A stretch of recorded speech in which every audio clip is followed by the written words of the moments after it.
Здравствуйте, добрый день. Hi guys, it's Mark. Hope you're all okay. Thought I'd show you a place called Novosibirsk Square. So if you're going to be a pigeon anywhere in the world, Novosibirsk is not a good place to be a pigeon. Many very, very cold ones there, suffering. So this is a place called Novosibirsk Square.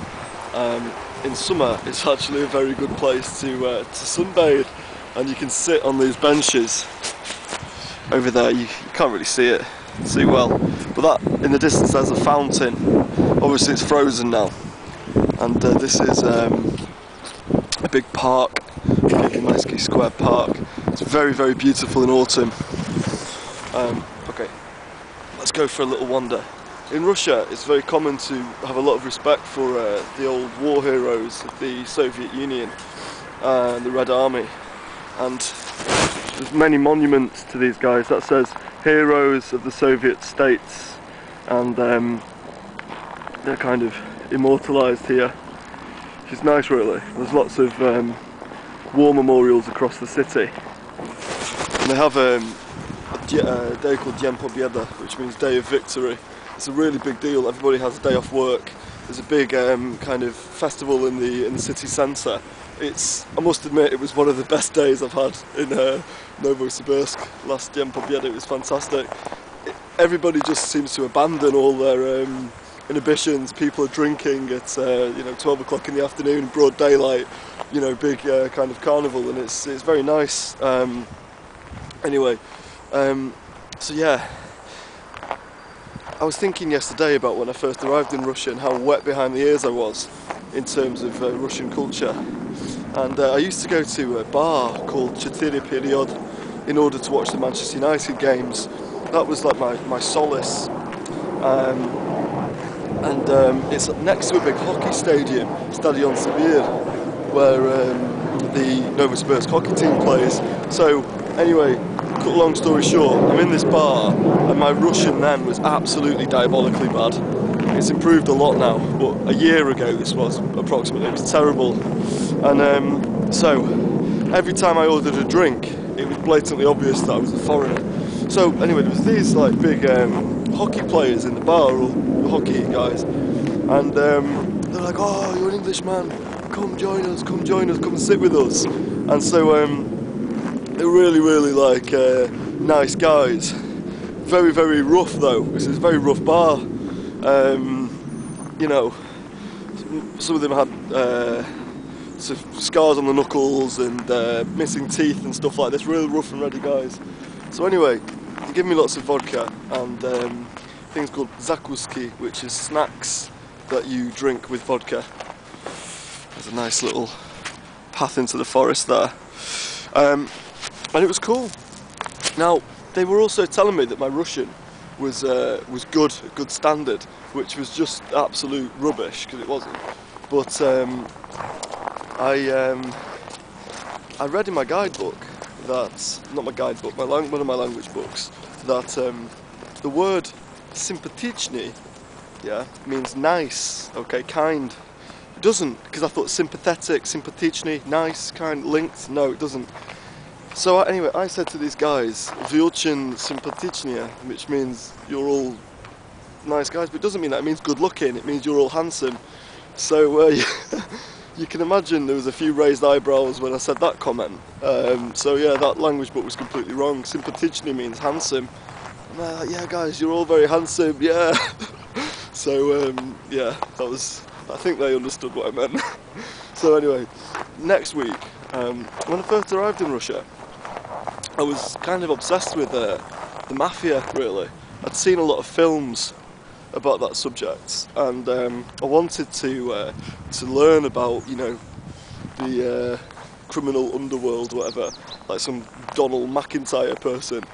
And anyway, I had my first experience of the mafia in that very bar. I think it was about the week after. I went back there to watch United again, and same thing happened. There's like two guys, "Come and sit with us, come and sit with us." Now, one of them was about 27, looked a bit older though, and right, I'm trying to keep this anecdote short. I don't want to bore you, but this is one of the funniest things that's happened to me in Russia. So we're talking, having a great conversation, really cool guy. I was really in love with the girl at the time. I was on top of the world, so I was on really good form.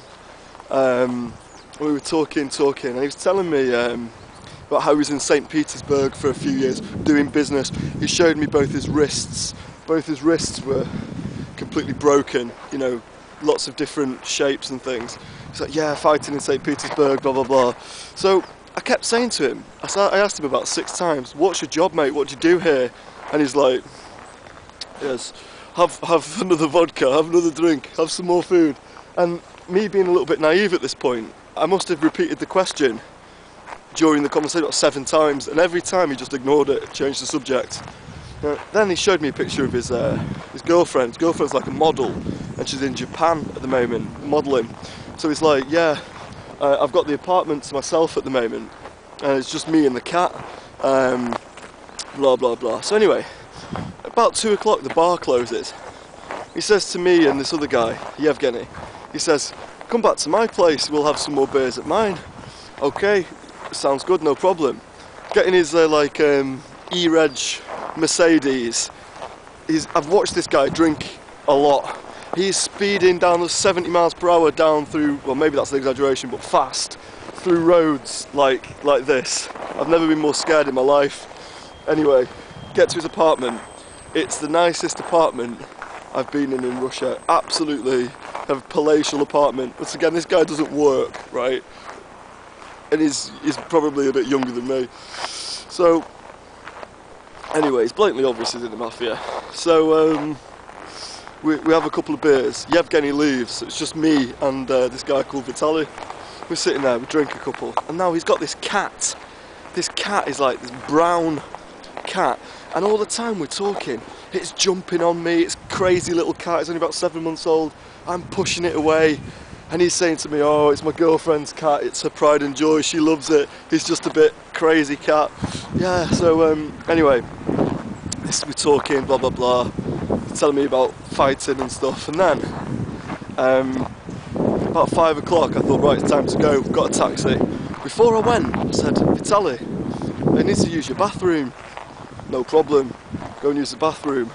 So I'm standing there, I'm sorry to be disgusting guys, but I'm standing there doing a wee. You can imagine the arc going into the toilet, and then suddenly from nowhere the cat appears, runs and dives through my arc of urine, right through it, absolutely soaking wet.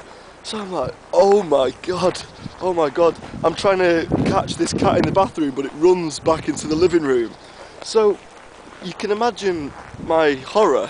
I've just gone back to some guy's house who's blatantly in the mafia, and basically, sorry to use bad language, but pissed on his cat.